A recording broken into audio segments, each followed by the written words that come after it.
Entonces, la princesa Iztaccíhuatl, hija de Tezosomoc, al recibir la falsa noticia de que su amado guerrero había muerto en batalla, cayó en una depresión tan grande que murió de pena. Cuando el guerrero volvió, se dio cuenta de que su amado... ¡Corte! ¡Ay! No, Vivi. ¿Qué pasó? Iba muy bien. ¿Un guerrero y su amada? Así es la leyenda que yo conozco. No. En realidad, Iztaccíhuatl y el guerrero trataron de escapar de Tezosomoc, padre de ella, quien quería sacrificarla para las buenas cosechas. Bueno, esa será tu versión, pero la mía es otra. Pues yo creo que mi versión es la correcta. Es la que me contó el abuelo. Uy, ahí sí no sé, porque la versión que yo conozco la sé de la abuela, que aquí entre nos es más confiable. Ya ves que el abuelo una vez nos contó una del fenómeno ovni que ni tú se la creíste. Sí, esa de los ovnis estuvo medio volada. Pero aquí estamos hablando de la leyenda de los volcanes. Una leyenda que todo el mundo conoce perfectamente. ¿Que todo el mundo conoce perfectamente? No estoy segura. Hugo, te propongo una cosa. ¿Por qué no mejor ampliamos un poco el tema de la leyenda de los volcanes y hablamos esta vez de tradición oral? Pero, ¿qué es eso de la tradición oral? Bueno, para entenderla podemos comenzar por observar lo que ocurrió hace un minuto. Donde Hugo tenía una versión de la leyenda de los volcanes un poco distinta de la mía. O mejor dicho, Viviana tenía una versión distinta de la mía.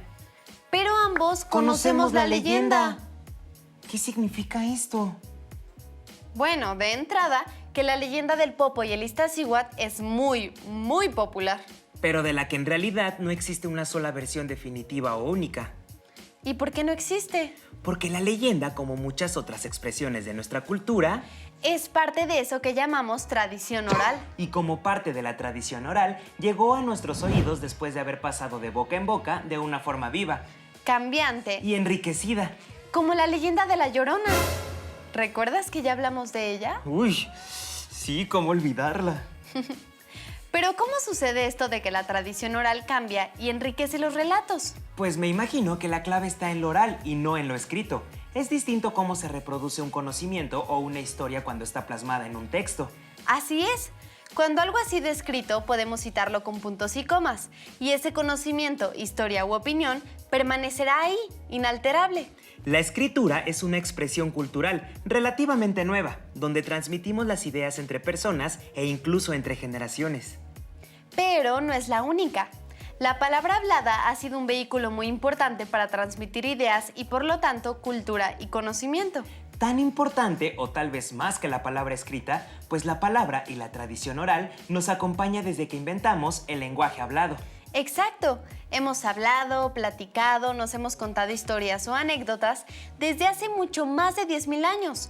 Y así es como cualquier expresión verbal se puede mantener viva, de generación en generación. Pero para ser más precisos, veamos juntos la definición de tradición oral. Según la UNESCO en su sección de Patrimonio Cultural Inmaterial, el ámbito tradiciones y expresiones orales abarca una inmensa variedad de formas habladas, como proverbios, adivinanzas, cuentos, canciones infantiles, leyendas, mitos, cantos y poemas épicos, sortilegios, plegarias, cantos, canciones, representaciones dramáticas, etcétera, etcétera. Las tradiciones y expresiones orales sirven para transmitir conocimientos, valores culturales y sociales y la memoria colectiva. Entiendo que la tradición oral es importantísima para mantener viva la cultura, no tengo duda. Pero ¿qué onda con eso de patrimonio cultural inmaterial? Se refiere a que el patrimonio cultural de un pueblo, por ejemplo, no se limita a esas expresiones materiales de la cultura, como la arquitectura, los monumentos o las colecciones de objetos, sino a cosas que no podemos tocar, pero que son una expresión importante de la cultura, como las fiestas, la música o el idioma. ¡Claro! Y ahí es donde entra la tradición oral. Ajá. Volvamos al ejemplo de la leyenda de los volcanes. Es muy difícil definir dónde y cuándo nació la leyenda. Es muy difícil acotarla y decir, esta y no otra es la historia de los volcanes. No podemos guardarla en un museo. Y no podemos archivarla. Cuando mucho, como se ha hecho con seguridad cientos de veces, sobre todo con ayuda de la tecnología, podemos hacer un registro, escribir una versión o hacer estudios sobre ella. Y publicarlos. Pero debemos tener claro que la importancia cultural de la leyenda de los volcanes reside en la diversidad de modos de contarla, en la historia misma, en lo que significa para el pueblo.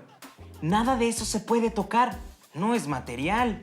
Claro, por eso es parte del patrimonio intangible. Por ejemplo, si viene un amigo extranjero a visitarnos, podríamos mostrarle algunas zonas arqueológicas, visitar con él algunos edificios y, claro, contarle la historia de los volcanes. Así es, contársela. No le podrá tomar una foto o llevársela como un souvenir. Pero se llevará consigo esa historia que le contamos. Exacto. Al llevársela como historia, nuestro amigo o amiga podría contarla de acuerdo con su propia experiencia, su recuerdo, las emociones y significados que le remite. Esto es la tradición oral. Sí, por eso parece tener un montón de versiones e interpretaciones y un origen que no podemos asegurar del todo, porque vino viajando desde hace siglos de boca en boca hasta nuestros oídos. Pero, ¿cuáles son esas formas habladas a las que se refiere la definición? Bueno, en realidad a todas las que tengan que ver con la expresión oral, con la voz. Ya hablamos de las leyendas, justo como la historia de los volcanes o la Llorona, pero también están, por ejemplo, los proverbios, que son frases de origen popular que generalmente ofrecen una enseñanza moral, una verdad para quien las dice. Como ese que dice el abuelo de uno cosecha lo que siembra. Exacto, y que no inventó él, sino que es parte de la sabiduría popular que ha venido corriendo de boca en boca. Luego están, por ejemplo, las adivinanzas. ¡Claro! Ese es un buen ejemplo de cómo de boca en boca, de generación en generación, las ideas siguen vivas. ¿Recuerdas esa adivinanza que nos decía la abuela que a su vez su abuela se la decía? Oro no es, plata no es. ¿El plátano? ¡Exacto! ¿Cuántas generaciones la habrán contado? Uy, un montón. O los mitos de los que ya hemos hablado también. O las representaciones dramáticas, que no necesariamente tienen un autor conocido o único y que acompañan la cultura de los pueblos que se reconocen en ellas. ¡Claro! O los cuentos que no siempre fueron originalmente escritos, sino que han sido fruto de una construcción que se ha dado con el paso de las generaciones, hasta ser lo que ahora son. ¡Exacto! O los cantos populares, que también son parte de aquello que nos define como pueblos y culturas. ¡Ándale! Como los cantos de cuna. O los villancicos. O las canciones con las que se acompañan los juegos tradicionales. Uf, eso ya casi no existe. ¡Exacto! Eso parece una característica de la tradición oral, que es muy fácil que se pierda, ¿no? No necesariamente, pero ¿por qué no se lo preguntamos a Benjamín Briceño? Que como filosofía de vida dice, contar cuentos es un acto absoluto de amor y quien además de ser mediador de lectura, también es un gran narrador. ¡Sí, vamos! Hola Viviana, hola Hugo, qué bueno estar con ustedes. Hola, gracias por estar con nosotros. ¿Podrías platicarnos un poco sobre ti? Fíjense que a mí, yo de formación soy gente de teatro, egresado de la UNAM, pero en esto de andar haciendo teatro por la vida, encontré una subdisciplina de las artes escénicas que se llama la narración oral de cuentos. Está muy vinculada con la tradición oral, porque algo que cuentan los contadores de historias, además de la literatura, es la tradición oral y las leyendas de los pueblos. ¿Cuál es el valor cultural de la tradición oral? Es toda esta cultura que decimos que no se toca, es intangible y que llega a nosotros para demostrarnos y que hay una historia detrás de nosotros. Si no todo está escrito, ¿cómo le hace una sociedad para no olvidar esa parte de su cultura que reside en la palabra hablada?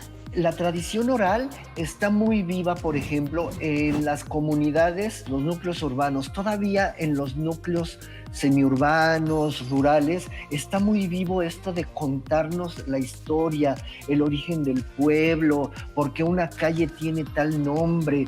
Y para mantener viva esa tradición es por lo que relatamos. ¿Cuál es la riqueza de la palabra hablada? La riqueza de la palabra hablada tiene que ver con eso, con su cualidad de estar viva.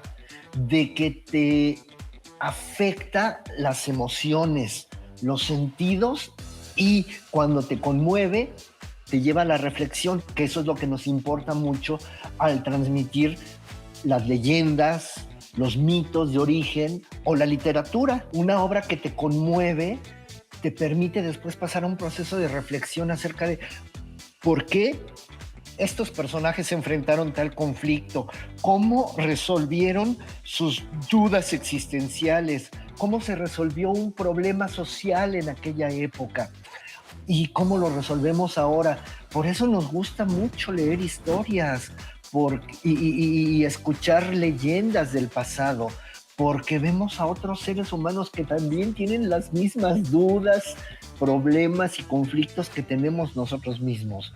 Quienes se dedican a trovar o a contar cuentos, ¿por qué lo hacen? ¿Qué los mueve? Yo no podría hablar por todos, porque cada uno tiene sus razones, pero en general, por lo menos la gente que yo conozco, mis colegas, mis amigas, contadores de cuentos, sí, están movidos por esto. Uno, por la necesidad de mantener viva una actividad humana y una tradición que nos vuelve a dar significado como seres en este mundo. Y otro, pues para mantener viva la historia, la leyenda, para recordarnos nuestras propias identidades. Con todos los libros y la tecnología, ¿por qué sigue existiendo la tradición oral? Es como un beso, ¿sabes?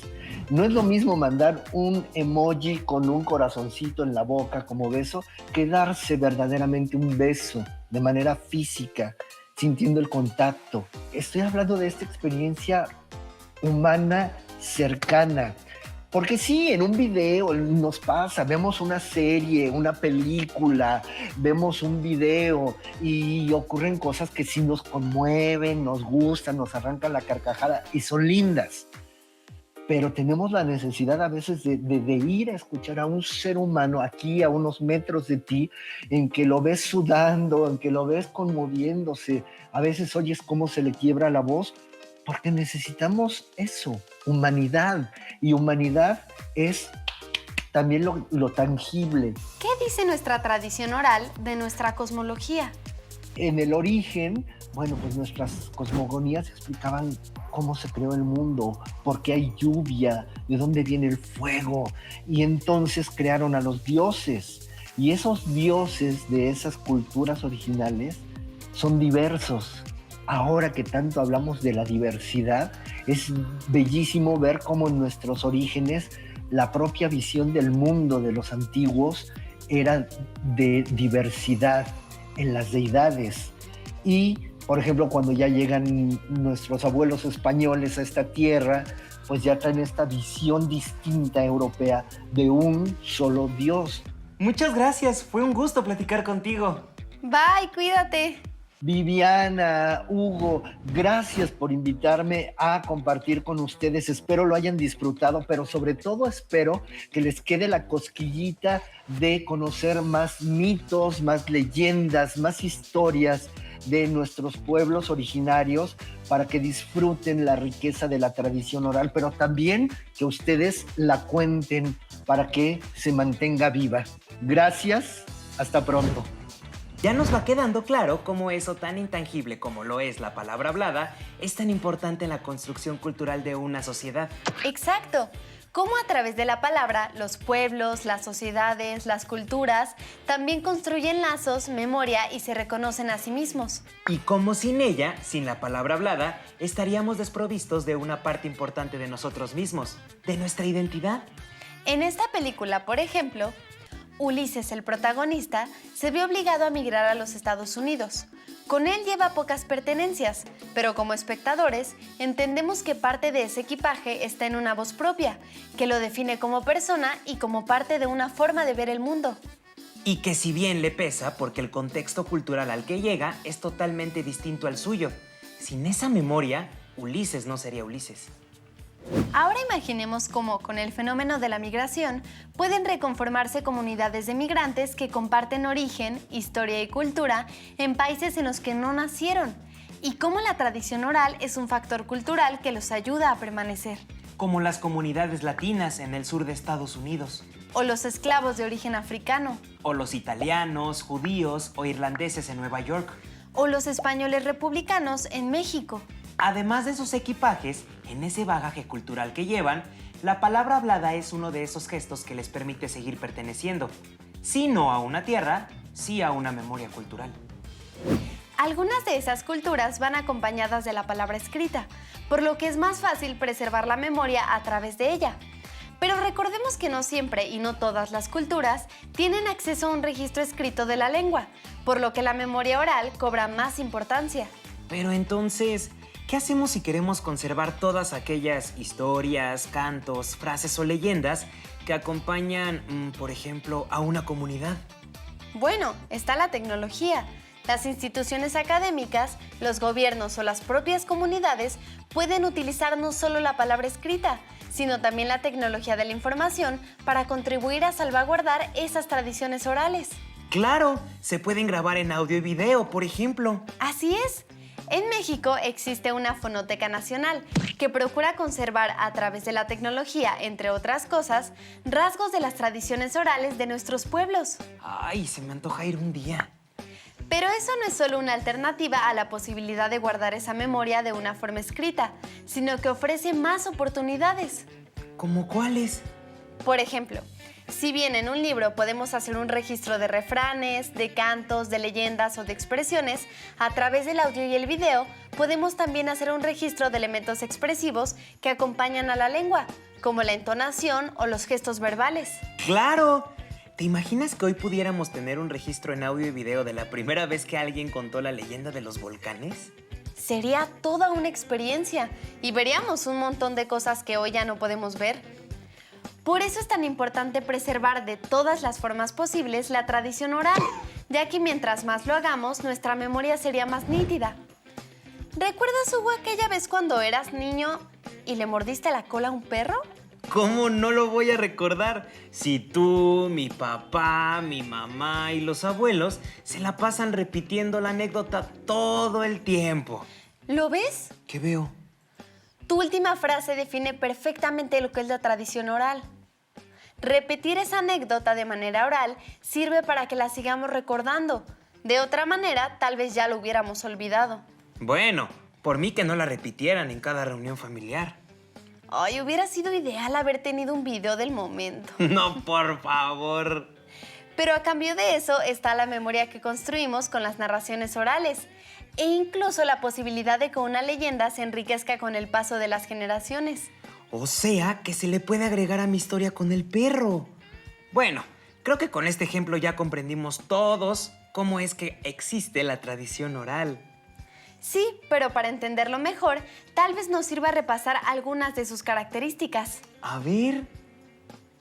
Los mensajes suelen ser sencillos en el fondo y la forma, porque surgen espontáneamente como expresión de un sentir general. Las composiciones tienden a ser breves para que se puedan captar fácilmente.